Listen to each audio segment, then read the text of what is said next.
উরু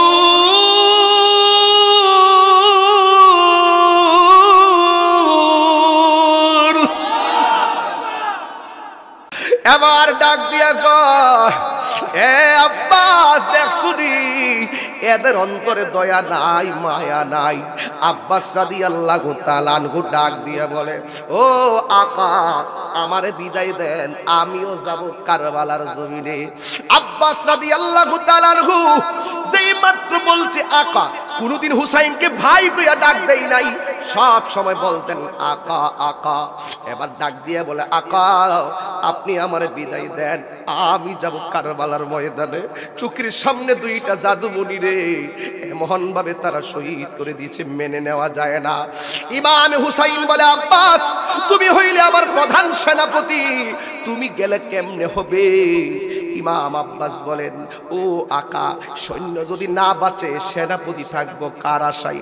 আমারে বিদায় দেন, আমি যাব কারবালার জমিনে। এই কথা বলার পরে ইমাম হুসাইনের সামনে আব্বাস রাদিয়াল্লাহু তাআলা বারবার বলার পরে ভিতর থেকে জৈনবে আসলেন, আয়েশা ভিতর থেকে সখিনা আসলেন। আয়েশা ডাক দিয়া বলে হ্যাঁ আব্বাস শাহাদাতের পানির জন্য পাগল হয়ে গেছো, মস্কের ভিতরে একটু পানি নাই, যদি যাইবা একটু মস্ক দিয়া পানি আইনা দিয়া যাও। এখন সখিনার কথা রাখতে যাইয়া তিনি ফুরাতের প্রাণ করে গেল, যাইয়া সুন্দর করে থলিটা ভর্তি করলো পানি, গলার মধ্যে বানলো, বান্দা হাতের মধ্যে তলোয়ারটা লইয়া বাড়ির দিকে রওনা দিল। কিন্তু মাঝ পথে বেয়াদবরা ব্যারিকেড দিয়া দাঁড়াইয়া গেছে। যেই মাত্র ব্যারিকেড দিয়া দাঁড়াইয়া গেছে ইমাম আব্বাস বলে বেয়াদবের দল, তোরা যদি আমার সঙ্গে যুদ্ধ করতে মনে লয় আমি কথা দিলাম পানি দিয়ে আবার আসবো, কিন্তু আমারে বাধা দিও না। আমি জৈনবরে বলে আসছি, সখিনারে বলে আসছি পানি নিয়ে যাব, আমারে বাধা দিও না, আমি পানিটা দিয়ে তারপরে ফিরে আসবো, তারপরে তোমাদের মনে যা চাই তাই করতে পারবা। তিনি তো এমন সেনাপতি ওরা ডরেও সামনে যায় না। এরপরে বিয়াদবরা চিন্তা করলো বাড়িতে যেহেতু চলেই যাবে, আমরা তার সামনে যেহেতু যেতেই পারবো না, পিছন দিক দিয়ে পারলে তার হাতটা কাটটা দাও। একবার হাতের মধ্যে তলোয়ারটা নিয়ে সামনে যাইতেছে, ওনার সামনে কেউ আসতে পারে না।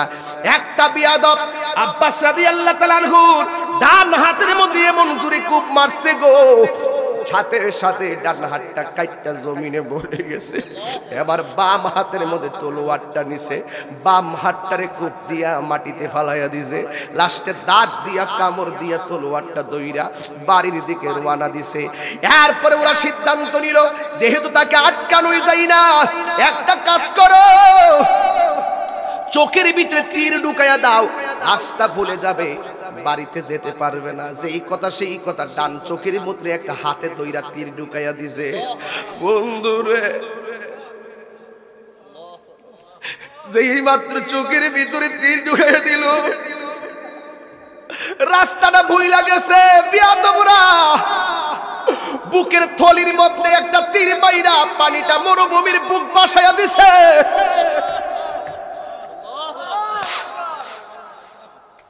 মাটির মধ্যে পড়ে গেছে। ডান চোখের রক্ত আসতে আসতে বাম চোখটার রক্ত দিয়া লাল হয়ে গেছে। আর বাম চোখের রক্তটা পরিষ্কার কইরা দিব। এতগুলা মুসলমান বলে আরা দুইটা হাত নাই, হাত থাকলে বাম ডান চোখের রক্ত বাম চোখ থেকে মুছত, হাত তো নাই, রক্তটা পড়তে পড়তে রক্তটা জমাট বাইন্দা বাম চোখটা অন্ধকার হয়ে গেছে। এবার আকা গো কয়া ডাকটা মারছে, হুসাইনের কানের মধ্যে আওয়াজটা গেল। ইমাম হুসাইন দৌড়াইয়া জিহাদের ময়দানে আসলো। হুসাইনকে দেখে তারা সব বাইগা চলে গেছে। এবার ডাক দিয়া কয় আব্বাস দেখছনি তোমার হাত দুইটা কেমনে কাটতে বলাইছে, শরীর থেকে যেই রক্তকরণ হইতেছে তুমি মনে হয় আর বাঁচবা না। এই কথা বলার পরে তুমি মনে হয় বাঁচবা না, তুমি দুনিয়া থেকে চলে যাওয়ার আগে তোমার কোনো ওসিয়ত আসেনি। আব্বাস রাদিয়াল্লাহু তাআলা আনহু ডাক দিয়া বলে আকা ও আকা গো, আমার কোনো ওসিয়ত নাই, তবে একটা কথা, আমি যদি এই মুহূর্তে মারা যাই আমার লাশটা সখিনার সামনে নিবেন না, কারণ আমি পানি নিয়ে যাইতে পারি নাই, এই মুখ আমি দেখাইতাম না। 2 নম্বর হলো, আমি যেই দিন জন্মগ্রহণ করেছি, খুব গভীর আলোচনা, আমি যেই দিন জন্মগ্রহণ করেছি আমার আম্মা বলছে আমার চোখ 2টা নাকি অন্ধ ছিল। আমার ছোটবেলায় যখন আপনার কোলের মধ্যে দিয়েছে আমি নাকি আপনার চেহারাটা প্রথম দেখেছি। যেই দিন আমার আম্মা বলছে প্রথম আপনার চেহারা দেখেছি, আমি সেই দিন আল্লাহরে বলছিলাম, আল্লাহ আমি মারা যাওয়ার সময় যেন আমি হুসাইনের চেহারা দেখে দেখে মরতে পারি। ও আকা, এখন তারা তো আমার চোখটা বন্ধ করে দিল, বাম চোখটা বন্ধ হয়ে গেল। বন্ধুরে আমার ইমাম হুসাইনের চোখ যেমন বেলায়েতের চোখ, কান যেমন বেলায়েতের কান, হাতের আঙ্গুল বেলায়েতের হাত। সেই মাত্র অন্ধ চোখের উপরে ইমাম হুসাইন হাতের আঙ্গুলটা লাগছে। ইমাম আব্বাস বলেন, আকা আপনি হাতটা রাখতে দেরি, আমার চোখ দিয়া দেখতে দেরি হইতেছে না। একটা চোখ মিলে না, একটা চেহারার সাথে একটা চেহারা মিলে না। ডিজাইনার কি গুলিস্তান? ডিজাইনার কে? ডিজাইনার কে? সেই মালিকের মহব্বতের প্রেমের মাঠে যখন খোলা আকাশের নিচে বসেই গিয়েছে, খেলা হবে। ঠিক কিনা বলো? এটা কি ফুটবল খেলা? কি খেলা? নবীর প্রেমের খেলা। তাহিরি সব সময় নিশিরাইতে কার বাঁশি বাজে গায়ে এসে কথা বলেন, ঠিক না বেটে? বল, আগে মাঠ ঠিক করে লই, এরপর ওয়াজ। আমার কথা কি আপনার বেজার হয়েছেন? কেউ থাকবে না, চলে যেতে হবে। আসেন সামনে বাড়ি। কিছু প্রশ্নও আসছে, অনেকগুলো প্রশ্ন এসেছে, এগুলোর উত্তর দিব পরে। আগে ওয়াজ করে লই, এরপরে ওয়াশ করে লই, এরপরে আওয়াজ করব। রাজি আছেন সবাই? কারা কারা রাজি না হাত তুলেন। ওরে রে রে রে, কারা কারা রাজি হাত তুলেন। এ ক্যামেরাটা ঘোরা, লাইটটা ঘোরাস না রে। এ 2 হাত তুলেন, 2 হাত তুলেন।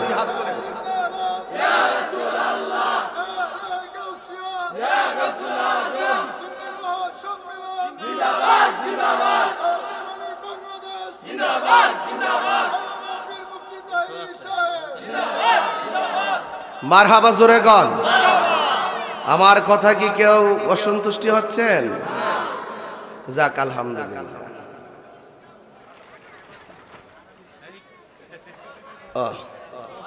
সবাই দুরূদ শরীফ পড়েন। আল্লাহুম্মা সাল্লি।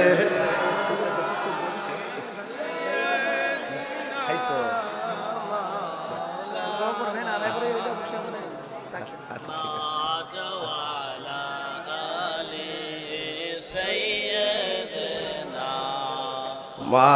মাওলানা মুহাম্মদ লা ইলাহা জোরে লা ইলাহা, লা ইলাহা, ও লা ইলাহা,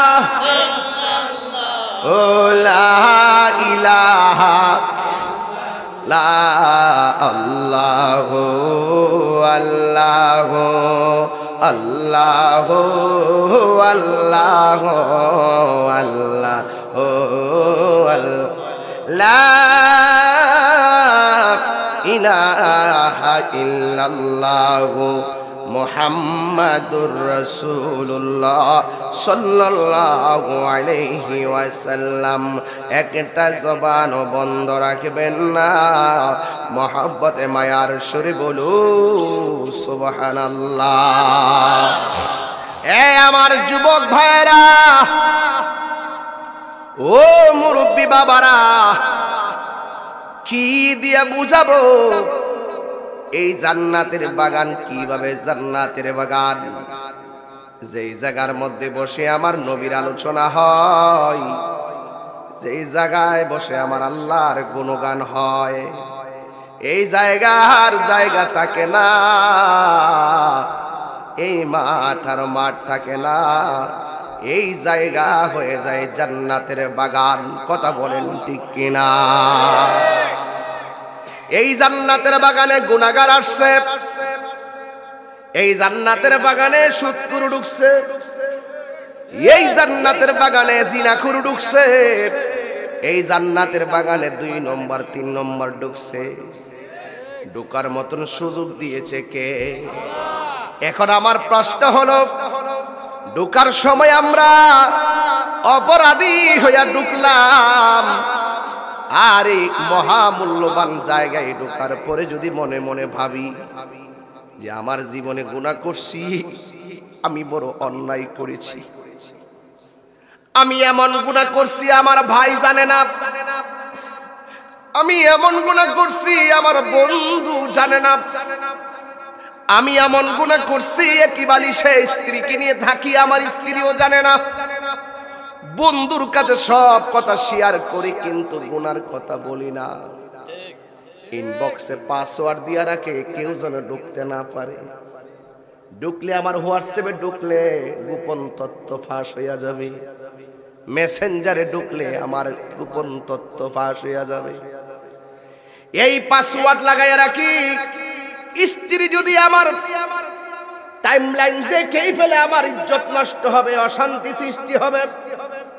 এ যুবক, তুমি মেসেঞ্জারে, হোয়াটসঅ্যাপে, ইমো, ভাইবারে, ইনস্টাগ্রামে তুমি পাসওয়ার্ড দিয়া রাখলা, কেউ ঢুকতে পারে না, কিন্তু মনে রেখো একদিন যখন তুমি চলে যাবে, মোবাইলের জায়গায় মোবাইল থাকবে, হয়তোবা মোবাইলটা ফ্ল্যাশ দিলে সব ডিলিট হয়ে যাবে, মোবাইলে সব ডিলিট হয়ে যাইতে পারে গো, পারে গো। তোমার বন্ধু বান্ধব থেকে তোমার সব তথ্য গোপন থাকতে পারে, কিন্তু মনে রাখবেন রে বাজি, মোবাইল থেকে সাদা হইয়া গেল, বন্ধু বান্ধব কেউ না জানলে, কিরামান কাতিবিনা ইয়ালামুনা মা তাফআলুন।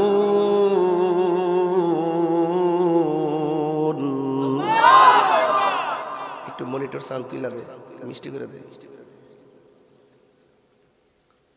কোরআন শরীফ পড়লে কি আপনার খারাপ লাগে? আচ্ছা, আমি যদি এইভাবে ধীরে ধীরে ওয়াজ করি আপনাকে কষ্ট হইব? একটু ধীরে ধীরে করি, হ্যাঁ, খুব টায়ার্ড তো। এরপরও মাঝে মাঝে যদি তেলাওয়াতটা করি আপনারা জোরে সোরে একটু সাপোর্ট দিয়ে মালিককে ডাক দিবেন, দেখবেন এই ডাকের উসিলায় গুরুস্থানের কবর আযাব মাফ হয়ে যেতে পারে। প্রস্তুত আছেন সবাই? কিরামান কাতিবিনা ইয়ালামুনা মা তাফআলুন।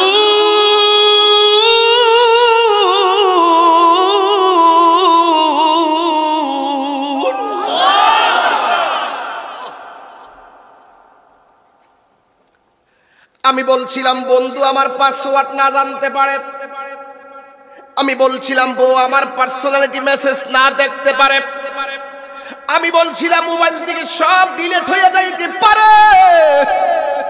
প্রকাশ্য কিংবা অপ্রকাশ্য যত গুনাহ করেছো সব 2 জন ফেরেশতা কান্দে বসে লিখে ফেলেছে। ভালো ফেরেশতারা ডান কান্দে থাকে, ভালোটা লেখে, আর মন্দ করলে বাম কান্দের ফেরেশতা লেখে। একটা জের জবর এদিক সেদিক হবে না, যা তুমি করবা সব লিখে রাখবে, বাঁচার মতো কোনো রাস্তা নাই। এই জন্য আজকের মাহফিলে এসেছেন, প্রাণ খুইলে আল্লাহর কাছে তওবা করবেন। আল্লাহ, গুনাহ করছি যদিও কেউ জানে না, তুমি তো জানো। এটাই ওয়াজ। ইন্নাল্লাহু আলিমুম বিযাতিস সুদূর।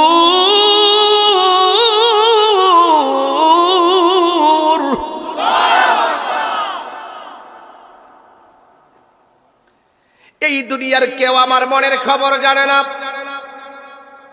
এই দুনিয়ার কেউ আমার গোপন খবর জানে না। একজন জানে, জবানটা ছেড়ে বলুন তিনি কে। তাইলে বোঝা গেল যত বাহাদুরি হও না কেন, বাঁচার কোনো রাস্তা, আর জোরে বাঁচার কোনো রাস্তা। সাজিয়ে গুজিয়ে দে মোরে সজনী তোরা, সাজিয়ে গুজিয়ে দে মোরে, একটু সাউন্ডটা তুলে দে। সাজিয়ে গুজিয়ে দে মোরে সজনী তোরা, সাজিয়ে গুজিয়ে দে মোরে। বড়ই পাতা গরম জলে শুয়ায়া মশারির তলে, বড়ই পাতা গরম জলে, বড়ই পাতা গরম জলে শুয়ায়া মশারির তলে।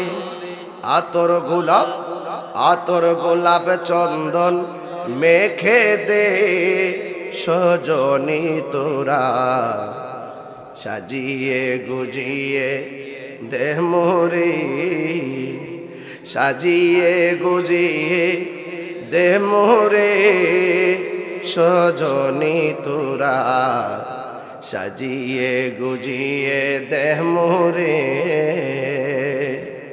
এত রঙিন এত কাপড় কিছুই তো ভালো লাগে না মো, এত রঙিন এত কাপড়, এত রঙিন এত কাপড় কিছুই ভালো লাগে না মন। এ সাদা কাফন আমায় পরাই দে সজনী তোরা, সাজিয়ে গুজিয়ে দে মোরে, সাজিয়ে গুজিয়ে দে মোরে সজনী তোরা, সাজিয়ে গুজিয়ে দে মোরে। আল্লাহু আকবার। চেয়ারম্যান সাহেব কি আইছে? সমস্যা কি আছে? আমি কি এমনি বানাইছি? বুঝছি তো বানাইছি। মারহাবা কোন? দেখছেন যে পারে বলতে পারে, কথা কোন ঠিক না বেটি? আল্লাহ আয়াত দারাজ করো কামিল কোন। আমার বায়রা কেহ লইল আতর লোয়ান, কেহ লইল জল, ঠিক না? হাইরে এই তো পৃথিবীর নিয়ম। কত গোসল দেখলাম, কত কাফনের কাপড়ের বাহাদুরি দেখলাম। হাইরে কত পালং দেখছি, একবার ভাবছিনি এই পালং আমার জন্য রেডি হইতাছে, একবার ভাবছিনি ওই কাফন আমার জন্য রেডি হইতাছে, একবার ভাবছিনি ওই গোবরি পাতার গরম জল আমার জন্য রেডি হইতাছে।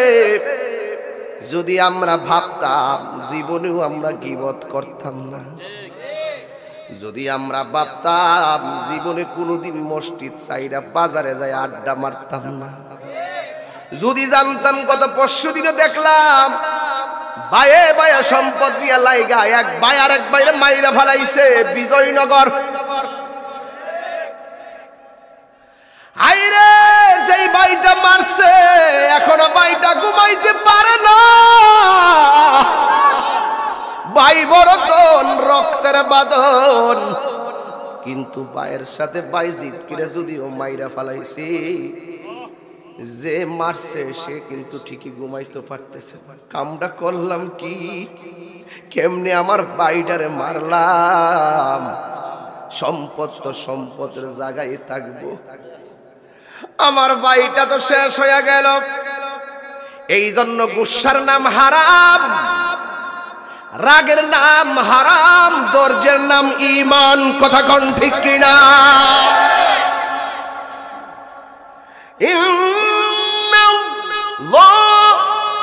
কোরআন শরীফ পড়লে কি খারাপ লাগে নাকি শুনে? আপনি কোনো বারবার তেলাওয়াত করে শুধুমাত্র। আমি আগে এই জায়গাতে শান টান গাইতাম, আগে আধা ঘন্টা 40 মিনিট এসে গজল টজল গাইতাম, জিকির টিকির করতাম, পাবলিক খুব মজাই পাইতো। কিন্তু এখন আমি যেইভাবেই ওয়াজ করি পাবলিক শুনে, এর মানে হইলো অভিজ্ঞতা হইলো এটাই যে আমরা আলেমরা সমাজকে যেভাবে সাজাবো সমাজ সেভাবেই সাজবে, ঠিক কিনা বলেন? এটাও জায়েজ আছে। ওইটা যখন প্রয়োজন ছিল আমি করছি, কারণ ওই সময় বাড়ি বাড়ি যাত্রা গানের আড্ডা ছিল। তখন পোলাপানগুলোর শান গাইয়া দাঁড়ায় জিকির টিকির কইরা একটা ওয়াজ মাহফিল প্রেমিক বানাইছি। সেই দিনে ছোট্ট পোলাপানগুলো আজকে জওয়ানে পরিণত হয়েছে। এই জন্য আমি প্রাউড ফিল করি, যৌবন যার যুদ্ধে যাওয়ার সময় তার। আগে আমারে বলতো তাই ওয়াজে ছোট্ট ছোট্ট পোলা বানায়, আমি মনে মনে আমার মতলবটা তো তারা আমার উচিত না। আজকের ছোট ছেলেরাই তো আগামী দিনের যুবক, ঠিক কিনা বলো? মনে আসেনি? আল্লাহ কবুল করুক। এগুলোই তো হিডি তো হিডি। মারহাবা কর। বলছিলাম গুসার নাম কি? আরাম। জোরে বলো, গুসার নাম কি? আরো জোরে, গুসার নাম কি? আর ধৈর্যের নাম? মারহাবা কর। মান গাসসা ফালাইসা মিন্না, রাসূল বলেন যে ব্যক্তি রাগ করেছে আমার দলে না। কত লেখা লেখছে, ধৈর্য ধারণ করছি। কইলে কইছে, কইলে কি আমার শরীরে বুঝছে গা? হে দোকানে বইয়া চা খায়া কইছে, বেটার ব্যবসাটা তো চলছে।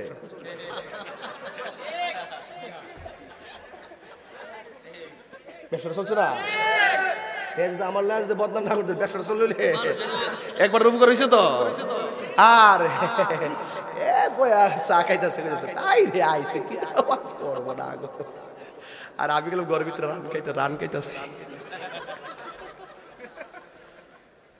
বুঝলে শরবত, না বুঝলে মুসিবত, ঠিক কিনা বলেন? গুসার নাম কি? জোরে। আর ধৈর্যের নাম? মারহাবা গণ। ঠিক আছে, এখন বোঝা যায় যে পাবলিক ওয়াজ বুঝে, ঘটনা লাগে না, কথা কইলেও শুনে ওয়াজ। মারহাবা গণ। অনেক কষ্টের মাঠ এগুলা, অনেক কষ্টের মাঠ, অনেক কষ্টের মাঠ। আবার তেলাওয়াত করছি। ইন্নাল্লাহা মা'আস সাবিরিন,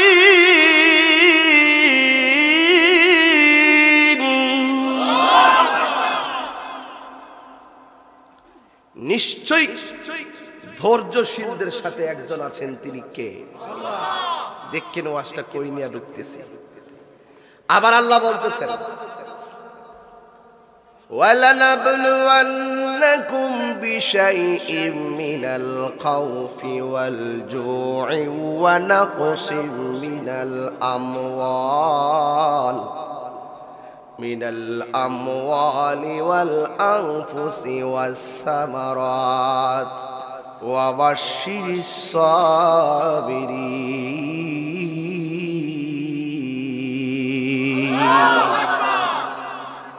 আল্লাহ রাব্বুল আলামিন বলেন আমি সবাইরে পরীক্ষা করব না, যারা ঈমানদারদেরকে পরীক্ষা করব বেশি।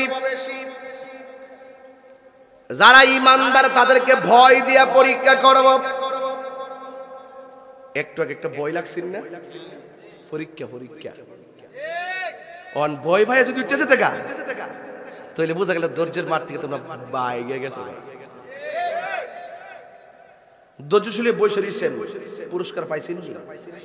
মারহাবা বুঝালেন ওয়াজ। আল্লাহ রাব্বুল আলামিন বলেন আমি আল্লাহ ঈমানদারকে যাকে বেশি ভালোবাসবো এদেরকে ধৈর্য দিয়া পরীক্ষা করব। ওয়াল জু' ক্ষুধা দিয়া পরীক্ষা করব। ওয়াল আনফুস শরীরের মধ্যে রোগ বিমার দিয়া পরীক্ষা করব। ওয়াসামারাত ফলমূল লোকসান দিয়া পরীক্ষা করব। অনাকসিম মিনাল আমওয়াল ধন সম্পত্তির লোকসান দিয়ে পরীক্ষা করব। আর ওই সময় যদি সব পরীক্ষার ভিতরে আমার প্রেমিক বান্দাগুলো ধৈর্য ধারণ করে থাকতে পারে, আমার আল্লাহ বলেন তাদের জন্যই জান্নাতের শুভ সংবাদ।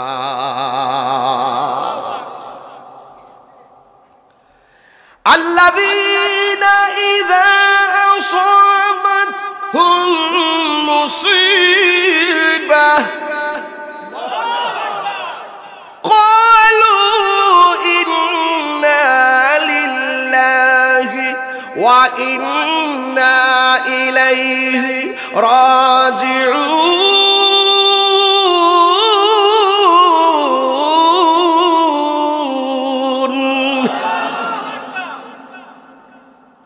আমি আল্লাহর পক্ষ থেকে তাদের উপর যদি কোনো মুসিবত আসে, ক্বালু তারা যেন বলে আমরা তো বানাইছে আল্লাহ, আমরা তো তার দিকে ফিরে যাব, সুতরাং চিন্তার কারণ কি? আমরা ধৈর্যশীল হয়ে থাকব। যদি জ্বালাইতে থাকে বলবো জ্বালাও, যদি পুরাইতে থাকে শুধু বলবো পুরাও, রুখ দিয়ে থাকলে বলো রুখ দিয়ে দাও, পুরাইতে থাকলে বলবো পুরাও, নুকসান দিলে বলবো নুকসান দাও। যত জ্বালাও জ্বলবো, যত পুরাও পড়বো, যত কাঁদাও কাঁদবো, যত হাসাও হাসবো, যেখানে খুশি সেখানে রাখো, কিন্তু আমাদেরকে ধৈর্য ধারণ করার শক্তি দিও যেন তোমার রাস্তায় অটল থাকি। ঠিক কিনা বলেন হায় আমার?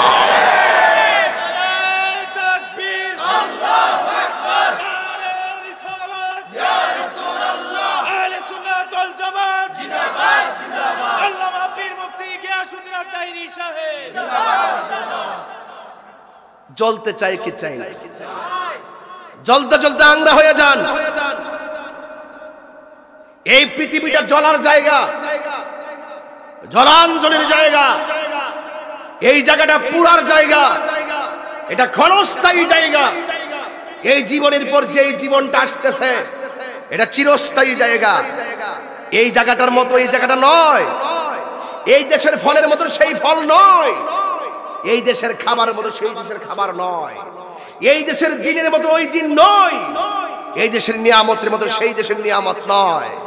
এটার চাইতে সেটা উত্তম। জোরে কর ঠিক কিনা? তাইলে গোসার নাম কি? জোরে কর। আর সুবরের নাম, দরজের নাম মারহাবা। জোরে কর। এই যে ওয়াজ বুঝছেন এতক্ষণ, ধৈর্য ধারণ করবেন। মা একটা ধমক দিছে, মা একটা ধমক দিছে, ধৈর্য ধারণ করবে। হুট করে গিয়ে কেরির বুড়ি খাইল না, খাইলে কি তুইব? আপনি মরে গেছেন। এরপরে কি আলেমরা আপনার জানাজা চাইতো না। যেমন বিষ খাইয়ে মরলে, ফাঁসি দিয়ে মরলে আমি জানাজা যাই না, এটা ফতোয়া আলমগীরিতে আছে। বিষ খাইয়ে মরলে, আত্মহত্যা করে মরলে কোনো দায়িত্বশীল আলেম জানাজা যাবে না, এটা ফতোয়া। এখন কমিটি হুজুর মানুষ মরে গেছে জানাজা যাইতো না, ঘটনাটা কি? ঘটনাটা ইডো ইডি ফতোয়া। আমার বাপ ডাকলাম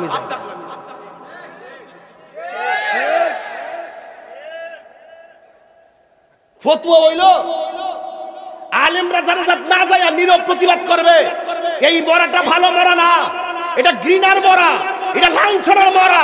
এই জন্য যুবকরা যে এমন মরা মরিও না, এমন আত্মহত্যা করে মরিও না যে আত্মহত্যা করে মারা গেলে আলেমরা জানাজায় যায় না। সকলকে সতর্ক বার্তা দেব। ফতোয়া তাই দিয়া দিছি। এবার আয়ো দায়িত্বশীল কেউ চেয়ারম্যান সাহেব বলে যাবে না, দায়িত্বশীল কেউ যাবে না আত্মহত্যা করে মারা গেলে। ওহন তুই মন চাইলে সুইটি লেগে বিষ খাইয়া মর।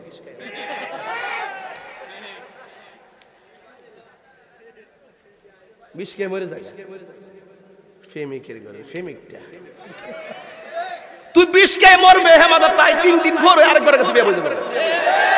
আর তুই কবরে গেছো তোর বাড়ি খাইবে, কিয়ামত পর্যন্ত জ্বলবে, জাহান্নামের আগুনে ফুরবে।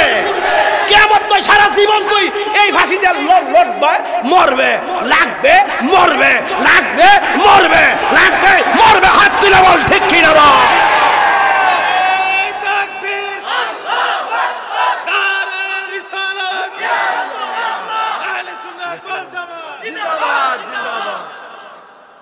অন কি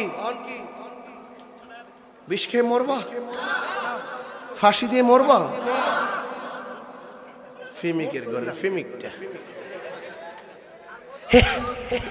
কেমন বেড়ি তাই লেগে মরে যায়। হারামের মধ্যে কি নাই? হারামের মধ্যে কি নাই? বলতে লজ্জা লাগে, বলতে লজ্জা লাগে যুবক। যখন কোনো মেয়ে অন্য কোথাও বিয়ে হয়ে যাবে, তুমি আল্লাহর দিকে, আকাশের দিকে তাকায় বলবা, বুঝতে পেরেছি কেন বিয়ে হয়েছে। আমি ভালোবাসলে কি হবে সে তো আমার কপালে লেখা নাই। ছেলে বিয়ে করে ফেলেছে, এই মেয়েটি রাতের বেলা তাহাজ্জুদ নামাজ পড়ে আল্লাহর কাছে বলে, বুঝতে পেরেছি আমি ভালোবাসলে কি হবে। তার কপালে ছিল অন্যত্র মেয়েকে বিয়ে করা, আমার কপালে নাই। যা, আমার কপালে যা আছে তাই হবে। কথা বলেন ঠিক কিনা? এটাই তো হওয়া উচিত নাকি? এটাই তো হওয়া উচিত।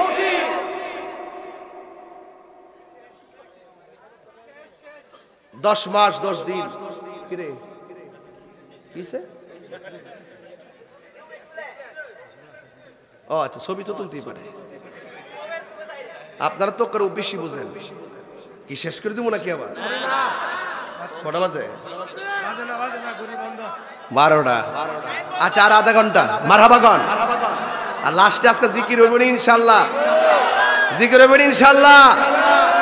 যাক, আলহামদুলিল্লাহ। কোন যতক্ষণ ওয়াজ করছি কোনো ঘটনা কইছি? এভাবে ওয়াজ করলো পাবলিক শুনে, ঠিক আছে কিনা? চলবে তো ইনশাআল্লাহ? মারহাবা, জোরে কোন। যাক, আলহামদুলিল্লাহ। তাইলে আজকে থেকে বললাম গুসার নাম কি? এখান থেকে ওয়াজটা শুরু করছি আর কি। ঘটনা পরে যাবো, কারণ আছে একটা, কমো পরে। গুসার নাম কি? আমরা ফুলাফানে শুনে গিয়ারের অভাব নেই, এরা হুট করে সেটা ফালাই দে। আর কি রে আশ্চর্য, ছোট ছোট ফুলাফান গ্যাং করে, কিশোর গ্যাং বলে, ঠেঙ্গা নাড়াড়ি ভেঙ্গার মধ্যে জিতে বলছে, কিশোর গ্যাং বলে ভাতটা সাতটা একসাথে চলে, রাস্তা দিয়ে ঘুরে, আবার মনে মনে প্ল্যান করে, পরে এটার দিকে করতে আসে। বড় ভাই ভাড়াইছে, হেরার বেলা আবার বড় ভাইও আছে, বড় ভাই বলে আছে। যুবক, যেই টাইমে পড়ার টেবিলে থাকার কথা সেই টাইমে রাস্তায় ঘাটে থাকো, এটা কখনো সভ্য দেশের শান্তি হতে পারে না। ঠিক না বে ঠিক? মনে থাকবে, নারীদেরকে সম্মান করে কথা বলবেন, নারীদেরকে সম্মান করে কথা বলবেন, মা বোনদেরকে সম্মান করে কথা বলবেন, বন্ধু বন্ধুর সঙ্গে ভালো করে সম্মান করে কথা বলবেন। আপনার জীবন ব্যর্থ যদি ভালো একটা বন্ধু বাছাই করতে না পারেন। আপনার জীবন সার্থক যদি ভালো একটা বন্ধু বাছাই করতে পারেন। আরে ভালো বন্ধু তো সে মদের আড্ডা থেকে আপনাকে নামাজের মুসল্লায় নিয়ে আসবে। আরে ভালো বন্ধু তো সে যে ব্যক্তিটা, যে বন্ধু আপনাকে খেলার মাঠ থেকে নামাজের মসজিদে নিয়ে আসবে। আর খারাপ বন্ধু সে যে আপনাকে নামাজের পড়ার টেবিল থেকে আপনাকে গাঞ্জার আড্ডায় নিয়ে যাবে। ঠিক কইস না? তোরা কম টানস না। উচিত কথা না কইলে বেজার, বেজার। এই জন্য বলছি, রাগের নাম কি? এই ওয়াজ বুঝে না, রাগের নাম কি? আর ধৈর্যের নাম? মারহাবা, জোরে কর। ধৈর্য লাগবে বাজান। গাঞ্জা খাইলে বাপ লাগে, বাবা খাইলেও লাগে। হাতে একটা ব্যাস্তাট লাগাইয়া, 3-4টা আংটি লাগাইয়া, আঙ্গুলটি চিকন চিকন হয়ে গাদ্দি দিয়ে হুইলে, আমাদের ফ্যানটা হুইলে পড়িতেছে গা একবার। হেমাদা কাটা লইয়া খেসরে চলতেছে। আবার মাঝে মাঝে ওই দিব সিগারেটের নিচে দিয়া টান, আমার আগুন দিয়া টান, মাথা নষ্ট। কারণ কিনলে গা এইটা নেশা মানি হলো জীবন নষ্ট। কথা বলেন ঠিক কিনা? নেশা করে কেউ ভালোবাসে না, নেশা করে কেউ ভালোবাসে না। তাহলে রাগের নাম কি? আর ধৈর্যের নাম? মারহাবা, জোরে কন। ধৈর্যশীলদের সাথে কে আছে? আরো জোরে কে আছে? আল্লাহ। এতে কোনো সন্দেহ? এই মাঠটা হলো ধৈর্যের মাঠ। মারহাবা গান। আমার যুবক ভাইয়েরা, আমার মুরব্বী বাবাজিরা, এই মাঠটা হলো ধৈর্যের মাঠ। এই মাঠ এমন একটা মাঠ, যে মাঠ থেকে চোখের পানি ফেলতে পারলে আপনারা জবান খুলে বলুন, চোখের পানির দাম আল্লাহর কাছে কম না বেশি? আল্লাহ রাব্বুল আলামিন কোরআনে বলেছেন, ফালইয়াদহাকু কলিলাও ওয়ালইয়াবকু কাসীরা। আল্লাহ রাব্বুল আলামিন বলেন, হে বান্দারা, কম কম করে হাসো, বেশি বেশি করে কাঁদো। কান্নার পরিমাণ যদি তোমার বেশি হয়ে যায়, আল্লাহর কাছে তওবা করে শুকরিয়া আদায় করো। আর যদি হাসির পরিমাণ বেশি হয়ে যায়, আল্লাহর কাছে কেঁদে কেঁদে তওবা করে ক্ষমা চেয়ে নাও। জাহান্নামের আগুন প্রেমিক বান্দাদের চোখের পানিকে অনেক ভয় পায়, যেমন পানি কারবালার জমিনে ফেলেছেন ইমামে আলী মুকাম ইমামে হুসাইন মুজতবা। জোরে জোরে কি সুবহানাল্লাহ বলা যাবে না? ১৫০০ বছর আগে ইমাম হুসাইন রাদিয়াল্লাহু তাআলা আনহু ৭২ জন সঙ্গীকে লইয়া ৭২ জন সঙ্গী শহীদ হয়েছে, ওই ময়দান থেকে পলায়ন করে নাই। আজকে যখন শুনলাম হঠাৎ করে ঝগড়া ওয়াজ বন্ধ করেন, আমি দেখলাম মাঝে মাঝে শরীরটা লাড়া দিছিল, কিন্তু দেখলাম যেন কারেন্টের মতন। আমি বলতে দিই আপনাদের অন্তরে যেন হুসাইনের চেতনা কারবালার ময়দানে নেমে গেছে। এটা ধৈর্যের বাস, এটা হলো ধৈর্যের বাট। আমাদের নেমপ্লেট হলো ইমামে হুসাইন। এ যুবক, ইমামে হুসাইন রাদিয়াল্লাহু তাআলা আনহু আমাদেরকে ধৈর্য শিক্ষা দিয়ে গিয়েছেন। হকের ময়দানে প্রয়োজনে জীবন দিবে, কিন্তু ঈমান দিও না, কারণ জীবন গেলে জীবন পাওয়া যাবে, ঈমান গেলে ঈমান পাওয়া যাবে না। ঠিক কি না? ঈমান পাওয়া যাবে। এই জন্য আমার যুবক ভাইরা, আমি বলছিলাম গুসার নাম হারাম, সে হাসর মাঠে পাবে না আরাম। যেমন গুসা করছে ইয়াজিদ বাহিনী, নবীর আওলাদ শেষ কইরা ফেলাইব, আর তারা স্বর্ণ মুদ্রা জিতে যাবে, কিন্তু হাকিকতে তারা আখিরাত বরবাদ করে ফেলেছে। আর ইমাম হুসাইনের কথা হলো প্রয়োজনে জীবন দিব, প্রয়োজনে রক্ত দিব। গায়ের মধ্যে তীর নিয়েও তিনি যুদ্ধের ময়দানে নামাজ পড়েছেন, বুঝাইয়া দিয়া গেছেন গায়ের মধ্যে তীর থাকতে পারে, নামাজ এমন একটা ইবাদত, সেজদা দিলেই মেরাজ হয়ে যায়। সেজদা দিলে কি হয়ে যায়?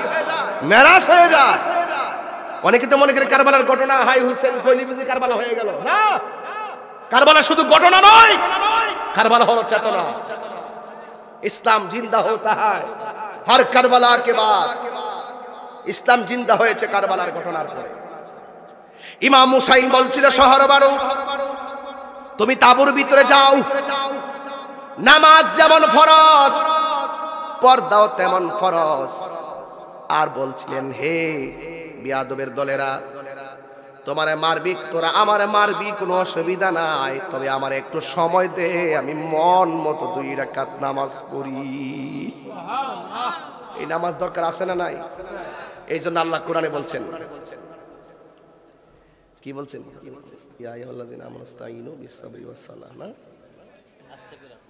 ইয়া আইয়ুহাল্লাযিনা আমানু ইসতাঈনু বিস-সাবরি ওয়াস-সালাহ।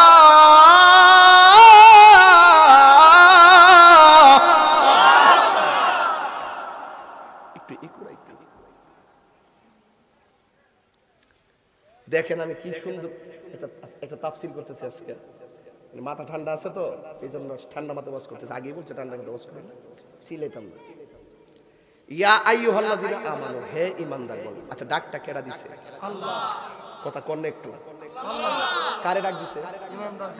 মুনাফিকদের ডাক দিছে? না। আচ্ছা, আমি যদি বলি, ও চেয়ারম্যান ভাই, ডাকটা কি হিংসা না ভালোবাসা? আমার দিকে যদি ও তাহিরি ভাই, হিংসা না ভালোবাসা? আল্লাহ কো, হে ঈমানদার, এটা কি হিংসা না ভালোবাসা? খেয়াল করেন যে আল্লাহর ডাক, আল্লাহ ডাক দেয় আমরা, ও ঈমানদার। তাহলে আমরা কিভাবে আল্লাহর দিকে যাওয়া উচিত? সুবহানাল্লাহ। আমার প্রসঙ্গটা দাঁড়ায় গেছে। আল্লাহ যে বান্দারে কত ভালোবাসে।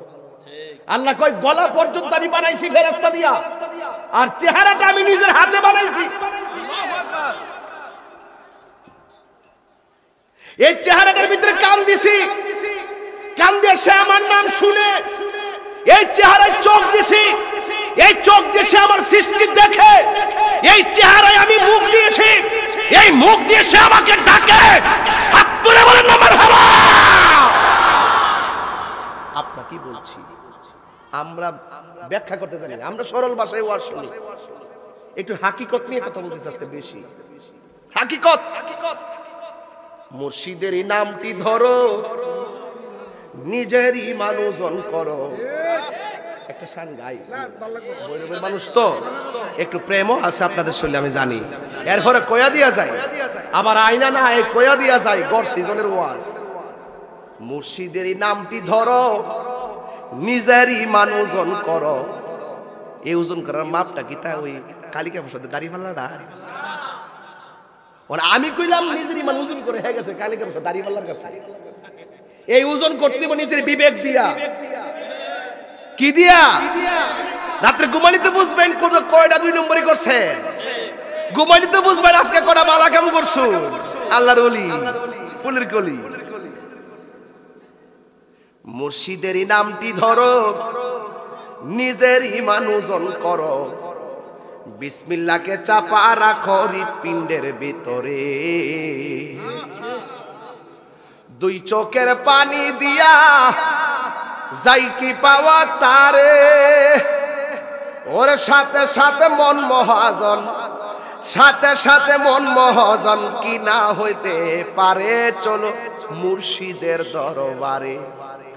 ওর সময় থাকতে রাস্তায় পরে ধরবে যদি তারে। চলো মুর্শিদের দরবারে।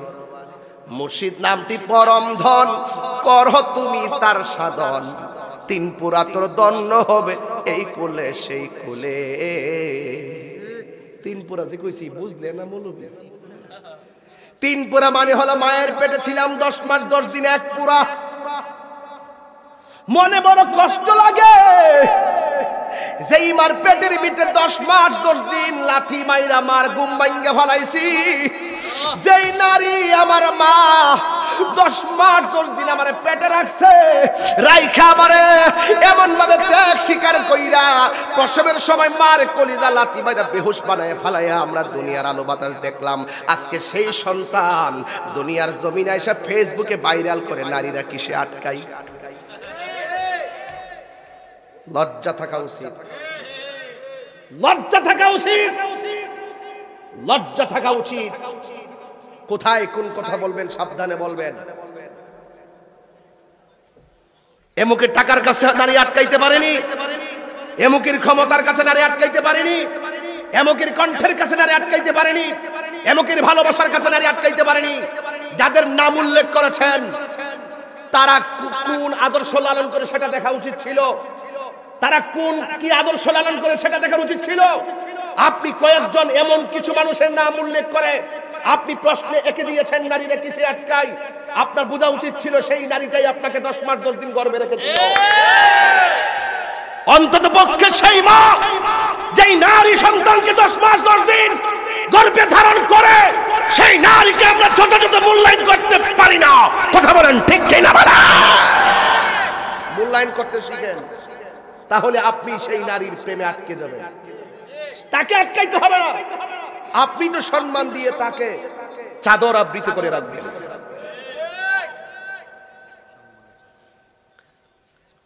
নারী হলো সম্মানের জায়গা। মা শব্দটা বড় দামি, এরকম প্রশ্ন ছুড়ে দিবেন না। 2-1 জনের কুট টেনে এনে সকল নারী সমাজকে প্রশ্নবোধক চিহ্ন দিবেন না। ঠিক না ঠিক? এটার দ্বারা বোঝা যায় যেন কোন নারী যেন কাহারো, কোন নারী যেন সে নিজেই যেন সে আপনাকে ছেড়ে চলে যাচ্ছে, অথবা আপনি নাকি থেকে বের করে দিলেন, একটা প্রশ্ন জুড়ে দিলেন। এভাবে নয়, বরং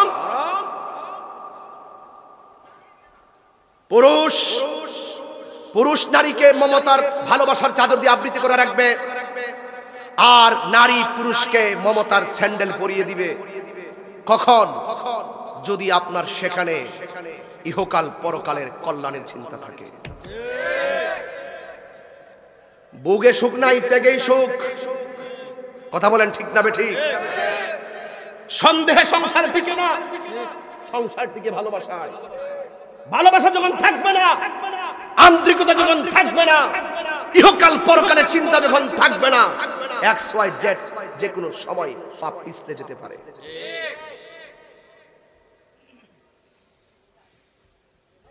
যাক, সেদিকে গেলাম না, এটা অনেক এক্সপ্লেইন ব্যাপার। টিকটকের উপরে আমল কম করবেন। এগুলো 1.5 মিনিট 30 সেকেন্ডের বক্তব্য, ইমোশনাল বক্তব্য দিয়ে দিয়ে বহুত সংসার কেড়ে নিয়েছে। এই ইমোশনাল ভিডিও দিয়ে দিয়ে, বিভিন্ন লেখা দিয়ে দিয়ে স্বামী স্ত্রীর মধ্যে দূরত্ব তৈরি করে দিয়েছে। অনেকে বলে যে ও খুব উচিত কথাই লেখছে। হ্যাঁ, উচিত কথা লেখছে। তোমাকে শিখাই দিচ্ছে কি জানো? তোমাকে শিখিয়ে দিচ্ছে যে স্বামী তো স্ত্রীকে অনেক কিছু দেওয়া উচিত, তারপর কিছু দিচ্ছে না। আর স্ত্রী ঘর থেকে বসে থেকে চিন্তা করতেছে, এমুকের স্বামী এমুকের স্ত্রীকে কত টাকা দিল, আমার জামাই আমাকে কি দিল, তার ভিতরে একটা বাঘ ঢুকে গেছে। অথচ স্ত্রী ভাবার দরকার যে তার স্বামী তার স্ত্রীকে অনেক কিছু দিয়েছে, তার আছে বলে। আমার স্বামী আমাকে কি দিবে, স্বামীর নাই বলে। এই মেন্টালিটি তো নাই। এগুলো দিয়ে দিয়ে মানুষের ইমোশন কেড়ে, মানুষের ইমোশন করছে, মানুষকে বিভ্রান্ত করছে। আর একের পরে এক রাত্রিবেলা শুইয়া শুইয়া কি ইউটিউবার ফেসবুক একটা ফেটে ঠেলা মারতাছে, আইতাছে, কি সুন্দর মারতাছে, হে ফাড়া হয়ে যেতেছে, হে মাদা হে বিডি টিকটক দিয়া লক্ষ লক্ষ টাকা ইনকাম করতেছে। ফাঁকে দেয় হে কাইন্দা মরতেছে, সংসার ভাঙতেছে, সংসার ভাঙতেছে। টিকটক যারা চালো হ্যাঁ ঠিকঠাক করবো, সময় আইতাছে। কথা কোন ঠিক না? কই জায়গায় গেছিলাম, অস্ট্রেলিয়া বুঝলে গেছি কখন?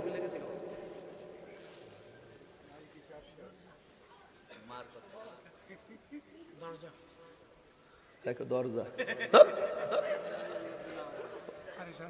হ্যাঁ পাইছি। ওই ইমানদার সুবহানাল্লাহ কোন টাকা আরো বড় করে কোন সুবহানাল্লাহ কোন। কি সুন্দর করে ডাকটা দিছে, ইয়া আইয়ুহাল্লাযিনা আমানুস্তাঈনু বিসসবরি ওয়াস সালাহ। আল্লাহ বলছেন, হে ঈমানদারগণ, ইস্তাঈনু, তোমরা আল্লাহর কাছে সাহায্য চাও, বিসসবরি, ধৈর্যের মাধ্যমে, ওয়াস সালাহ, এবং নামাজের মাধ্যমে। দেখেন, নামাজ শ্রেষ্ঠ ইবাদত হওয়ার পরে আল্লাহ প্রথম বলছে ধৈর্যের কথা, এরপরে বলছে সালাতের কথা। আমি যে বলছি ধৈর্যের নাম ঈমান। সুবহানাল্লাহ জোরে বলবেন না? দেখেন, ইবাদত ঠিক আছে, ইবাদত কিন্তু ঠিক আছে। আফদালুল ইবাদত সালাত, সর্বোত্তম ইবাদত নামাজ। কিন্তু আল্লাহ কয় তোমরা আমার কাছে সাহায্য চাও ধৈর্যের মাধ্যমে, এরপরে বলছেন নামাজের মাধ্যমে। তার মানে বোঝা গেল, নামাজের মুসল্লা দাঁড়াইতে গেল ধৈর্য নিয়ে দাঁড়াইতে হবে, হজ করতে গেল ধৈর্য নিয়ে যেতে হবে, সংসার চালাইতে গেলে ধৈর্য নিয়ে চালাইতে হবে, ওয়াজ মাহফিল শুনতে গেলে ধৈর্যের সাথে শুনতে হবে। কথা বলেন ঠিক না বেঠে? ওয়াজ কি বুঝে আসছে? ওয়াজ কি বুঝে আসছে? বাস, এবার আসেন, ঘটনা কি ধরছি? হলো ঘটনা ধরছি? তাহিরির ঘটনা ধরতে হয় না, বাস্তব কথাই বলতে হবে বেশি। কারণ বাস্তব ছোট ছোট কথা বলে আপনার মন কেড়ে নিচ্ছে, আপনার সুখের করে দুঃখের আগুন লাগিয়ে দিচ্ছে। আপনি ইতিহাস দিয়ে করবেন কি? ঠিক না বেঠিক? আমার যুবক ভাইয়েরা, আমার মুরব্বী বাবাজিরা, আল্লাহ রাব্বুল আলামিন, আল্লাহ রাব্বুল আলামিন কোরআনুল কারীমের মধ্যে ইরশাদ করেছেন, এবার বাইরে ছেড়ে দে, কেন কেন স্যার বল, মারহাবা জোরে কোন। আল্লাহ আমাদের প্রশাসন মহোদয়দেরকে নিয়ে খায়াত দান করুন, আমিন কোন। আপনারা কি আমার কথা খুব কষ্ট পাইতেছেন? কষ্ট পাইলে ভাই কিছু করার নাই, যা বাস্তব তাই বলছি। আজকে বাস্তব বহুত ধরনের 2 নম্বরই কথা আমাদের ঈমানকে হরণ করে নিয়ে যাচ্ছে। কথা বলেন ঠিক না বেঠে? আমার যুবক ভাইয়েরা, আমার মুরব্বী বাবারা, আমার মুরব্বী বাবারা, ইমাম হুসাইন রাদিয়াল্লাহু তাআলা আনহু দরজের মাঠ ছিল, যে মাঠের নাম হলো কারবালা। জবান খুলে বলেন মাঠের নাম কি? এই আওয়াজে মানি না, জোরে বলো নাম কি? এই কারবালার ময়দান থেকে তিনি কি পলায়ন করেছেন? তিনি কি ভেগে গিয়েছেন? প্রয়োজনে তিনি কি দিয়েছেন? জীবন দিয়েছেন। কি দিয়েছেন? এই জীবনের দাম আল্লাহর কাছে কম না বেশি? আল্লাযীনা ইযা আল্লাহ ইয়াসরি ওয়ালা তাহসাবান্নাল্লাযীনা কুতিলু ফী সাবিলিল্লাহি আমওয়াতা বাল আহইয়াউন ইনদা রাব্বিহিম ইউরসাকুন।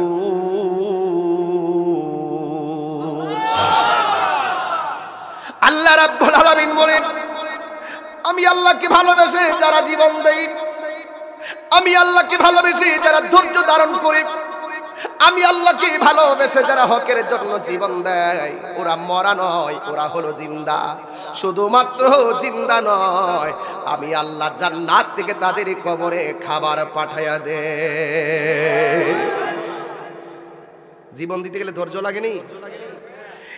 যুবক ভাইরা, তাই তো এই কারবালার জমিনে ইমামে হুসাইন রাদিয়াল্লাহু তাআলা আনহুর বোন জৈনব ডাক দিয়া বলে, ভাইরে আমার, আপনি যুদ্ধের ময়দানে যাওয়ার আগে আমার দুইটা সন্তানকে আপনার আগে মাঠে পাঠাইতে চাই।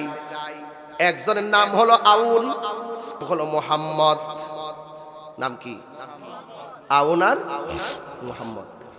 ছোট্ট দুইটা ছেলে। ইমাম হুসাইন রাদিয়াল্লাহু তাআলা আনহু বলছে, হ্যাঁ জৈনব, এরা বয়সে ছোট, এত ভারী তলোয়ার আলগাইতে পারবে না, এরা ঘোড়ার মধ্যে উঠতে পারবে না, ঘোড়ার লাগাম ধরতে পারবে না, ওরা দৌড়তে পারবে না, ময়দানে তলোয়ার আলগাইতে পারবে না, যুদ্ধ করবে কি? দেখতে গেলেও তারা দুইজনকে ছাড়বে না, বিয়াদবরা দুইজনকে মেরে ফেলবে। এরপরে দুইটা সন্তান ডাক দিয়ে বলে, হুসাইন, আপনার গলার মধ্যে ছুরি চালাইয়া দিব, আপনার শরীর মুবারকে রক্ত ঝরবে, এই রক্ত দেখে যদি আমি খানকার মধ্যে বসে থাকি, তাইলে আপনার মদিনার নানা কি খুশি হবে না বেজার হবে? এই কথা বলার পর ইমাম হুসাইন দুইটা চোখের পানি ফালাইয়া দিল। আজকে আমরা হক কথা বলতে পারি না, খানকার মধ্যে বসে থাকি, তাসবিহ দিয়ে আল্লাহ আল্লাহ জিকির করি। আজকে তো আমি ভৈরবে ঘন্টার পর ঘন্টা বৃষ্টির মধ্যে কাদাযুক্ত মাটি অতিক্রম করে দাওয়াত ইমানি বাংলাদেশের অধীনে তাহিরিয়া সুন্নি যুব সংগঠন ভৈরব উপজেলার পক্ষ থেকে আল্লামা শহীদ নুরুল ইসলাম ফারুকী রহমাতুল্লাহ আলাইহির হত্যাকারীদের বিরুদ্ধে আমরা দুর্বার আন্দোলন করেছি, মিছিল করেছি, মিটিং করেছি। কেন? আমার নবী ধ্যান করেছেন হেরা গুহায়, এটা যেমন ইসলাম। আমার নবী নিজে 27টা যুদ্ধে তলোয়ার নিয়ে ময়দানে নেমেছে, সেটাও ইসলাম। তার মানে বোঝা গেল খানকায় বসে থাকার নাম ইসলাম নয়, মাঝে মাঝে রাজপথে নামার নামও ইসলাম। কথা বলেন ঠিক কিনা? অনেক সময় অনেকে বলে, তাহিরিয়া তো গরম কথা বলে কেন, এত চিল্লাই আওয়াজ করে কেন, দাঁড়ায় যায় কেন, রাজপথে যায় কেন?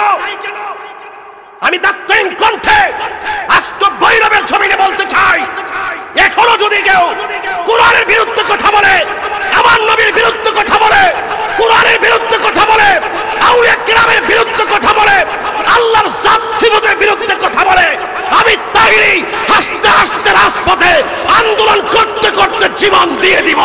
হাত তুলে বলেন ঠিক কিনা বলা?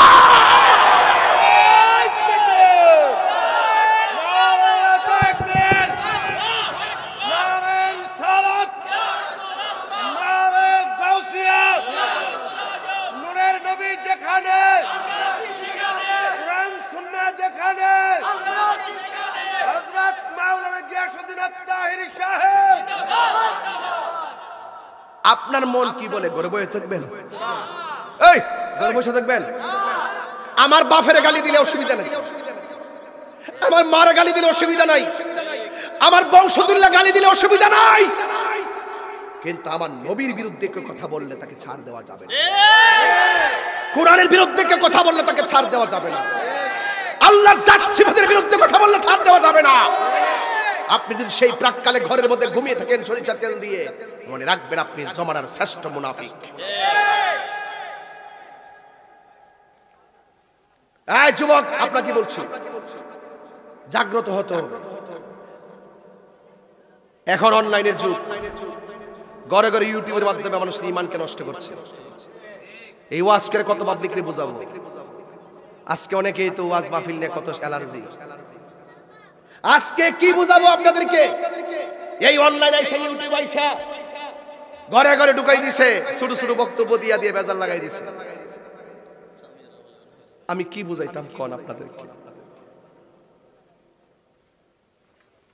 এবার ইমাম হুসাইন কয়, আব্বাস তুমি তোমার প্রধান সেনাপতি, শক্তিশালী, তুমি একটা ঘোড়ার উপরে উঠো, ছোট্ট দুইটা বাচ্চার চিল্লা চিল্লি কি করতাম? তুমি একটু মাঝখানে উঠো, সামনে ছোটটারে বসাও, পিছনে বড়টারে ধরে রাখতে। এই দুইটারে লইয়া গেছে কারবালার ময়দানে। জৈনবে ডাক দিগো, ফাতেমা ফাড়াই দিছি, কিন্তু আপনার সন্তান যাওয়ার আগে আমার সন্তান কুরবানি দিয়ে দিলাম। আশা করি আমি জৈনব এবার আপনার সামনে মুখটা দেখাইতে পারবো। সুবহানাল্লাহ কইতেন না? মারহাবা কইতেন না? যে যারা চিনে সে তারে কিনে। গভীর মনোযোগ। এবার আব্বাস রাদিয়াল্লাহু তাআলা আনহু ঘোড়ার উপর উঠলেন। উঠার পরে সামনে একজনকে বসালেন, পিছনে আরেকজনকে বসালেন। বন্ধুরে আমার, ও আমার কালিকা প্রসাদের বাবারা, এ আমার ভৈরবের বাবাজিরা গো। এবার ওই আব্বাস রাদিয়াল্লাহু তাআলা আনহু এই দুইটা সন্তানকে ঘোড়ার উপরে বসাইয়া কারবালার ময়দানে নিয়ে গেল। যেই মাত্র ময়দানে নিয়ে গেল, ওই মুহূর্তে একজন সামনে আরেকজন পিছনে ঘোড়া দৌড়তেছে, বাচ্চাগুলো দৌড়তেছে। বাচ্চাগুলো একবার ডানে যায় বামে যায়, জীবনে কোনোদিন ঘোড়ায় দৌড়া অভ্যাস নাই, এই জন্য ঘোড়ার উপরে টিকতে পারতেছে না। পিছন দিক দিয়ে বেঈমানরা এমন ভাবে ধাও করছে, শত শত বেঈমানের দল। আজকে যদি দৌড়াইতো ইহুদির দল, মনটারে বুঝ দিতাম। আজকে কাফের দল দৌড়াইলে মনটারে বুঝ দিতাম। আজকে খ্রিস্টানের দল দৌড়াইলে মনটার মধ্যে বুঝ দিতাম। আরে বাবা, কারা দৌড়াইছে? যারা ফুরাতের পানি দিয়া উযু করছে, 5 ওয়াক্ত নামাজ পড়ছে, মুনাফিক মুসলমান, কোরআনে হাফেজের কোনো অভাব ছিল না, মুখের মধ্যে দাড়ি ছিল, মাথায় টুপি ছিল, পাগড়ি ছিল। এরাই নবীর আওলাদের এমন ভাবে গলায় ছুরি চালাইয়া দিল। বন্ধুরে আমার, ও যুবক ভাইরা, এবার ওই আউনকে গোড়াই নিয়ে দৌড়াইতেছি, বিয়াদবরা পিছন দিকে দিয়া দৌড়াইতেছে। কিন্তু হঠাৎ করে সামনের ছোট ছেলেটা গোড়া থেকে নিচে পড়ে গেছে, আর গোড়াটা দৌড়াইয়া সামনে গেল। যেই মাত্র বড় ভাইটা দেখলো ছোট ভাইটা গোড়া থেকে পড়ে গেছে, পিছন দিক দিয়ে বড় ভাইটাও ছোট ভাইয়ের জন্য পড়ে গেছে। আর এই দিক দিয়ে আব্বাস রাদিয়াল্লাহু তাআলা গোড়ার সামনে দৌড় দিল, আর পিছন দিক দিয়া বিয়াদবদের গোড়ার পায়ের নিচে পড়া নূরের পুতুলের মতন দুইটা চাঁদের টুকরা গোড়ার পায়ের নিচে পইরা গলাটা তেতলাইয়া গেছে, মাথাটা তেতলাইয়া গেছে, বডিটা তেতলাইয়া গেছে। ইন দি মিন টাইমে বিদেশ বিরাজ্যে সন্তান যার মারা যায়, পশু পাখি জানার আগে যেন আগে জানে মায়ের অন্তরের মধ্যে কালারা মারে। জৈনবে বুঝা ফলাইছে আমার সন্তান দুইটা মনে হয় ওই জিহাদের ময়দানে এই সন্তানের দুইটা যেন। এবার ওই যুদ্ধের ময়দানে ওই জৈনবে দৌড়াইয়া যুদ্ধের ময়দানে গেল, যাইয়া দেখতেছে বুড়াটা দাঁড়াইয়া রইছে, আব্বাস রাদিয়াল্লাহু তাআলা আনহু দাঁড়াইয়া রইল, আর তাকায়া দেখতেছে এই চাঁদের মতন দুইটা টুকরার চেহারাটার মধ্যে ঘোড়ার পা লাগা চেহারাটা তেতলাইয়া গেছে রে বাবা।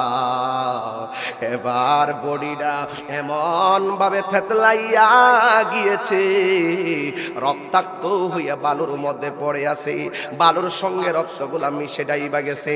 এ আমার যুবক ভাইরা, কারবালার ময়দান শুধুমাত্র মাঠ নয়, কারবালার ময়দান হলো পবিত্র দেহ থেকে রক্ত প্রবাহের মাধ্যমে ইমানি অস্তিত্বের মাঠ।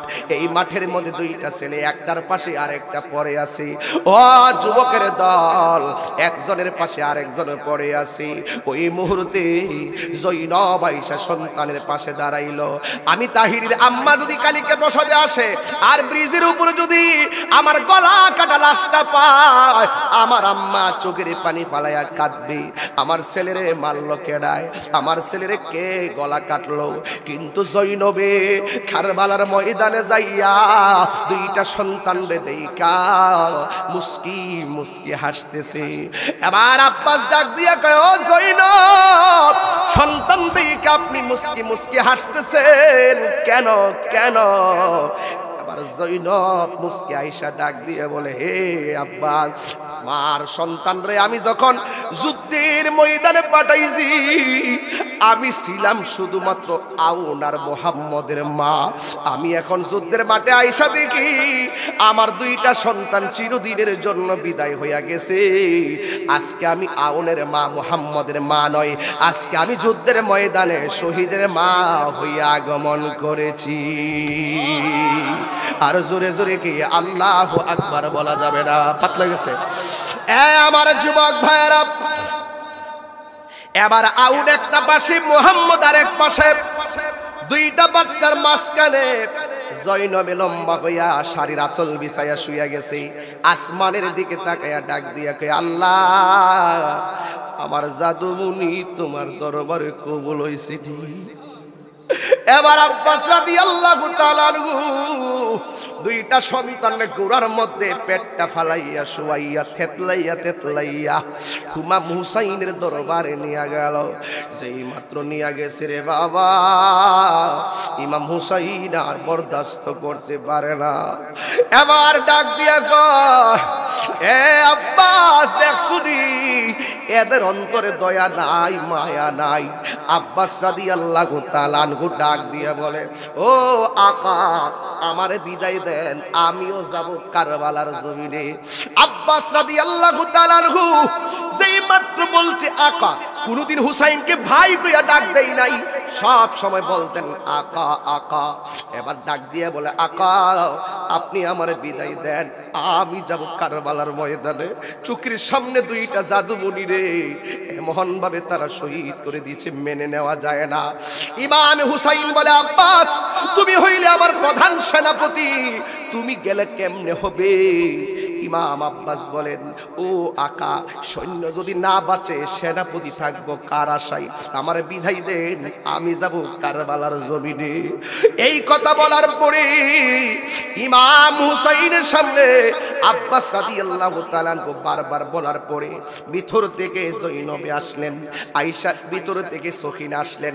আয়েশা ডাক দিয়া বলে, হ্যাঁ আব্বাস, শাহাদতের পানির জন্য পাগল হয়ে গেছো, মস্কের ভিতরে একটু পানি নাই, যদি যাইবা একটু মস্ক দিয়া পানি আইনা দিয়া যাও। এখন সখিনার কথা রাখতে যাইয়া তিনি ফুরাতের প্রান্তরে গেল, যাইয়া সুন্দর করে থলিটা ভর্তি করলো পানি, গলার মধ্যে বানলো, বান্দা হাতের মধ্যে তলোয়ারটা লইয়া বাড়ির দিকে রওনা দিল। কিন্তু মাঝ পথে বেয়াদবরা ব্যারিকেড দিয়া দাঁড়াইয়া গেছে। যেই মাত্র ব্যারিকেড দিয়া দাঁড়াইয়া গেছে, ইমাম আব্বাস বলে, বেয়াদবের দল, তোরা যদি আমার সঙ্গে যুদ্ধ করতে মনে লয়, আমি কথা দিলাম পানি দিয়ে আবার আসবো, কিন্তু আমারে বাধা দিও না। আমি জৈনবরে বলে আসছি, সখিনারে বলে আসছি পানি নিয়ে যাব, আমারে বাধা দিও না। আমি পানিটা দিয়ে তারপরে ফিরে আসবো, তারপরে তোমাদের মনে যা চাই তাই করতে পারবা। তিনি তো এমন সেনাপতি, ওরা ডরেও সামনে যায় না। এরপরে বিয়াদবরা চিন্তা করলো, বাড়িতে যেহেতু চলেই যাবে, আমরা তার সামনে যেহেতু যেতেই পারবো না, পিছন দিক দিয়ে পারলে তার হাতটা কাটটা দাও। একবার হাতের মধ্যে তলোয়ারটা নিয়ে সামনে যাইতেছে, ওনার সামনে কেউ আসতে পারে না।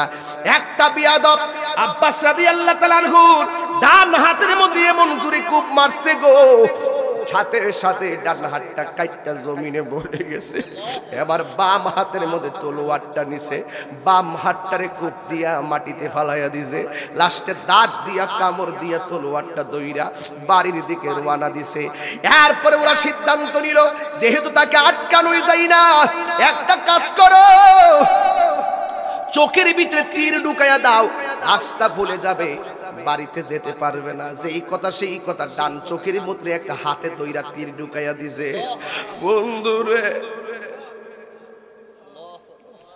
যেই মাত্র চোখের ভিতরে তীর ঢুকাইয়া দিল,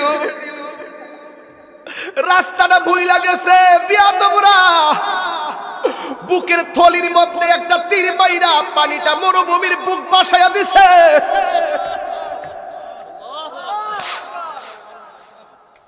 মাটির মধ্যে পড়ে গেছে। ডান চোখের রক্ত আস্তে আস্তে বাম চোখটা রক্ত দিয়া লাল হয়ে গেছে। আর বাম চোখের রক্তটা পরিষ্কার কইরা দিব। এতগুলা মুসলমান বলে আরা দুইটা হাত নাই, হাত থাকলে বাম ডান চোখের রক্ত বাম চোখ থেকে মুছত, হাত তো নাই, রক্তটা পড়তে পড়তে রক্তটা জমাট বাইন্দা বাম চোখটা অন্ধকার হয়ে গেছে। এবার আকা গো কয়া ডাকটা মারছে, হুসাইনের কানের মধ্যে আওয়াজটা গেল। ইমাম হুসাইন দৌড়াইয়া জিহাদের ময়দানে আসলো। হুসাইনকে দেখে তারা সব বাইগা চলে গেছে। এবার ডাক দিয়া কয় আব্বাস দেখছো নি তোমার হাত দুইটা কেমনে কাটতে বলাইছে, শরীর থেকে যে রক্তকরণ হইতেছে, তুমি মনে হয় আর বাঁচবা না।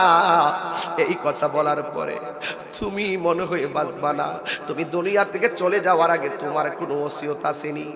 আব্বাস রাদিয়াল্লাহু তাআলা আনহু ডাক দিয়া বলে আকা, ও আকা গো, আমার কোনো ওসিয়ত নাই, তবে একটা কথা, আমি যদি এই মুহূর্তে মারা যাই আমার লাশটা সখিনার সামনে নিবেন না, কারণ আমি পানি নিয়ে যাইতে পারি নাই, এই মুখ আমি দেখাইতাম না। 2 নম্বর হলো আমি যেই দিন জন্মগ্রহণ করেছি, খুব গভীর আলোচনা, আমি যেই দিন জন্মগ্রহণ করেছি আমার আম্মা বলছে আমার চোখ দুইটা নাকি অন্ধ ছিল। আমার ছোটবেলায় যখন আপনার কোলের মধ্যে দিয়েছে আমি নাকি আপনার চেহারাটা প্রথম দেখেছি। যেই দিন আমার আম্মা বলছে প্রথম আপনার চেহারা দেখেছি, আমি সেই দিন আল্লাহর বলছিলাম আল্লাহ আমি মারা যাওয়ার সময় যেন আমি হুসাইনের চেহারা দেখে দেখে মরতে পারি। ও আকা, এখন তারা তো আমার চোখটা অন্ধ করে দিল, বাম চোখটা অন্ধ হয়ে গেল। বন্ধুরে আমার ইমাম হুসাইনের চোখ যেমন বেলায়েতের চোখ, কান যেমন বেলায়েতের কান, হাতের আঙ্গুল বেলায়েতের হাত। সেই মাত্র অন্ধ চোখের উপরে ইমাম হুসাইন হাতের আঙ্গুলটা লাগছে। ইমাম আব্বাস বলেন আকা আপনি হাতটা রাখতে দেরি, আমার চোখ দিয়া দেখতে দেরি হইতেছে না। ওরে অন্তরে লাই গাছে আগুন, পানি দিলে নিবে না জ্বালা, জোড়ায় না জ্বালা, জোড়ায় না রে জ্বালা,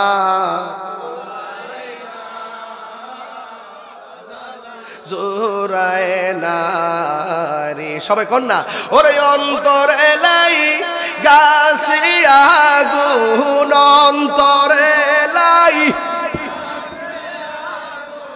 পানি দিলে নিবে না জ্বালা, জোড়ায় না জ্বালা, জোড়ায় না। আমার একটা কথা আছে। কি আছে?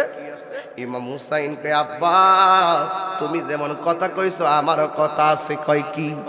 তুমি তো আমার জীবনে ভাই কইয়া ডাক দেও নাই, সারা জীবন ডাক দিছো আকা কইয়া।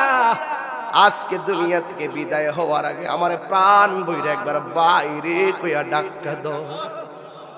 আমার মুর্শিদি নীল আমার মন কারিয়া, বলেন না আমার মুর্শিদি নীল আমার মন কারিয়া, কে মন করে নীল হয়ে মন, কে মন করে মনে প্রেমে ডাক দি ইয়া গো, আমার মুর্শিদি নীল আমার মন কারিয়া। মুর্শিদ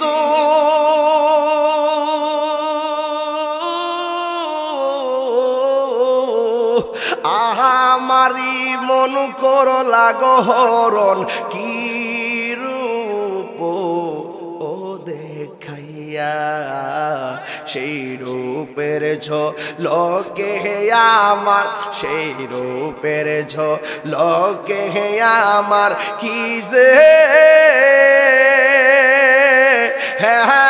গেল হইয়ারে আমার মুর্শিদ নিল আমার মন কারিয়া কেমন করে নিল হয়ে মন কেমন করে প্রেমে হেরি ডাকি দিয়া গো আমার মুর্শিদ নিল আমার মন কারিয়া আমার মুর্শিদ নিল আমার মন কারিয়া আল্লাহু আকবার করলে কেন এ আব্বাস রে আমার একটা বার ভাই কইয়া ডাক্তার দে ইমাম আব্বাস কয়ে পারবো না গো আকা আমি পারবো না আমার মুখ দিয়ে আসে না কয় না আব্বাস একটা বার তুমি আমার ভাই কইয়া ডাক্তার দাও ভাই বড় দন রক্তের বাঁধন বন্ধুরি বন্ধু এবার জন্মের মতো একটা বার ভাই ডাক দিয়া নাই নাই আব্বাস দুনিয়াতে নাই নাই নাই আব্বাস দুনিয়াতে নাই এবার ইমাম হুসাইন ডাইনে তাকায়া দেখে কাটা লাশ বামে তাকায়া দেখে রক্তাক্ত লাশ সামনে তাকায়া দেখে পানি বন্ধ আর মনে মনে ভাবতেছে কুফাবাসী আমি তো এমনি আসি না আমার তো দাওয়াত করে আনছিলি এটা কেমন মেহমানদারি আমার দাওয়াত কইরা কেমনে আমার জন্য পানি বন্ধ করছস এটা কোন মেহমানদারি তোরা কেমনে আমার জন্য পানি বন্ধ করছস যেমন আমি আজকে দাওয়াতে আসছি আমার যদি আপনারা রোডের দিকে বাড়িতে ফিরাইয়া দেন আমি বাস্তব বলবো কিসের দাওয়াত করলা ডায়েরিতে লেখাইলা আবার বাড়ির দিকে ফিরাইয়া দিলা ইমাম হুসাইন কয় তোরা আমার জন্য পানি বন্ধ করছস আমার নানা যদি না হইতো পানি সৃষ্টি হইতো না নানা যদি না হইতো পানি সৃষ্টি হইতো না তোরা আমার জন্য পানি বন্ধ করলি মুঝে কুফাওয়ালো মুসাফির না সমঝো করনা করনা করনা मुझे कुफावालो मुसाफिर न समझो मैं आया नहीं बुलाया गया हो मैं आया नहीं हो कि मेहमां बना कर सताया गया हो कि मेहमां बना कर सताया गया हो मैं रोया नहीं हो रुलाया गया हो উর্দু বলছি বাংলাটা শুনবেন ও হে কো হুসাইন বলতেছে আর কি ও হে কুফাবাসী আমায় মুসাফির ভেবো না আমি এমনিতে আসিনি দাওয়াতে এসেছি মেহমান বানিয়ে কি যে কষ্ট দিল মেহমান বানিয়ে কি যে কষ্ট দিল আমি কাঁদিতে আসিনি কাঁদানো হয়েছে মারহাবা গান এই গজল বইটা 50 টাকা করে নিয়ে যাবেন আমার মুরিদ বিক্রি করে তাকে নিয়ে যাবেন ইনশাআল্লাহ খুদা জানে कैसी है मेज़बानी बहादुर पियासो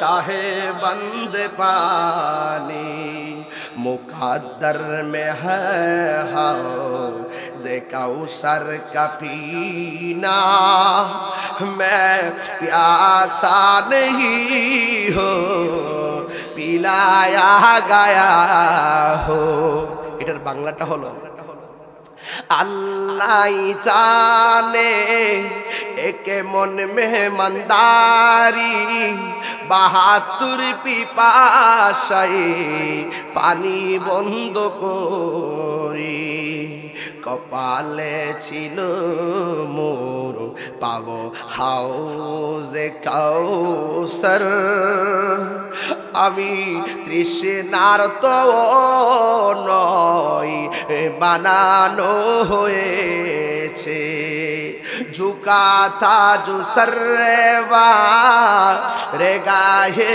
खुदा में वही सर कलम हो गया करबला में शहादत की मंजिल को पाया है मैंने शहादत की मंजिल को पाया है मैंने मैं मुर्दा नहीं हो जिलाया गया हो এটার বাংলা হলো যে মাথা ঝুঁকাতো আল্লাহরই দরবারে সে মাথা কাটিল এজিদ সীমারে ঠিক কি না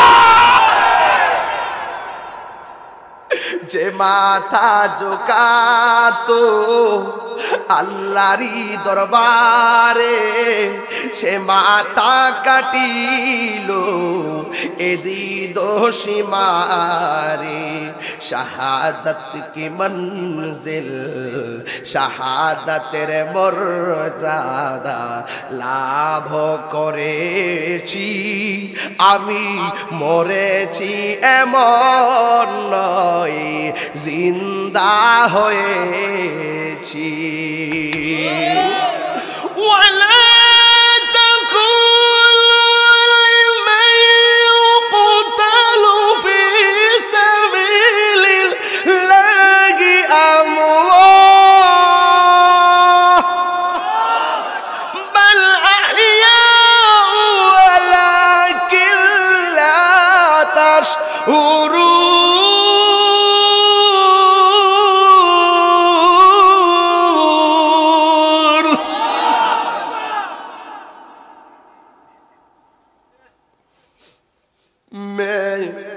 मुर्दा नहीं हो जिलाया गया हो আমি মরেছি এমন নয় জিন্দা হয়েছি ওয়াজ কি বুঝছেন কিছুটা বুঝছেন ধৈর্যের মাঠে ঈমান পরীক্ষা হয় শুধু ইমাম হুসাইন নয় সাথে যারা ছিল আলী আকবর ওনার ছেলে হাসতে হাসতে শহীদ হয়ে গেছে 6 মাসের বাচ্চা আলী আকবর শহীদ হয়ে গেছে কাসেম শহীদ হয়ে গেছে হুর শহীদ হয়ে গেছে আউন শহীদ হয়ে গেছে মুহাম্মদ শহীদ হয়ে গেছে ওয়াহাব কালবি শহীদ হয়ে গেছে আব্বাস শহীদ হয়ে গেছে ইমাম হুসাইন শহীদ হয়ে গেছে ইসলাম জিন্দা হয়ে গেছে 72 70 72 অসংখ্য আঘাত 33 বললাম 34 তলোয়ারের আঘাত সাথে নিয়েও তিনি বলছিলেন হুসাইন বলছিলেন আমাকে একটু সময় দাও আমি 2 রাকাত নামাজ পড়ব এই কালকে বসদের মানুষ এত আঘাত নিয়েও যে হুসাইন নামাজ পড়ে বুঝাইয়া গেলেন নামাজ বড় প্রেমের ইবাদত আজকে আমরা মশারির তলে নামাজের টাইমে ঘুমাই এই দুঃখ রাখি কোথায় কথা বলেন ঠিক কি না বলেন আজকের এই ময়দান থেকে 5টা পোলা দাঁড়াইবা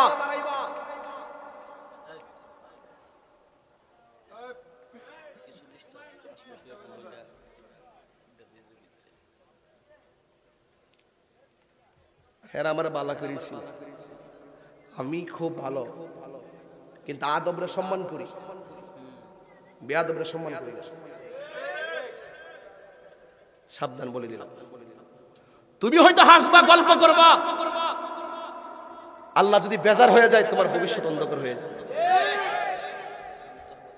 আর তুমি পাপ নিয়ে আসবা, পাপ। ওয়াজি বলছিলাম মাহফিলে আসছো তুমি জিনা করেছো, মাহফিলে আসছো তুমি সুদ খেয়েছো, মাহফিলে আসছো তুমি ঘুষ খেয়েছো, মাহফিলে আসছো তুমি বাবা খেয়েছো, কিন্তু মাহফিলে ঢোকার পরে তুমি মনে করো আমি যা করেছি ভুল করেছি, ইমাম হুসাইনের নাম ধরে আজকে তওবা করেছি, পাহাড় পরিমাণ গুনাহ আমার হুসাইনের উসিলায় আল্লাহ মাফ করতে পারে কি পারে না। তুমি আসামি হয়ে যেতে পারো, আবার আসামি হয়ে এসেছো।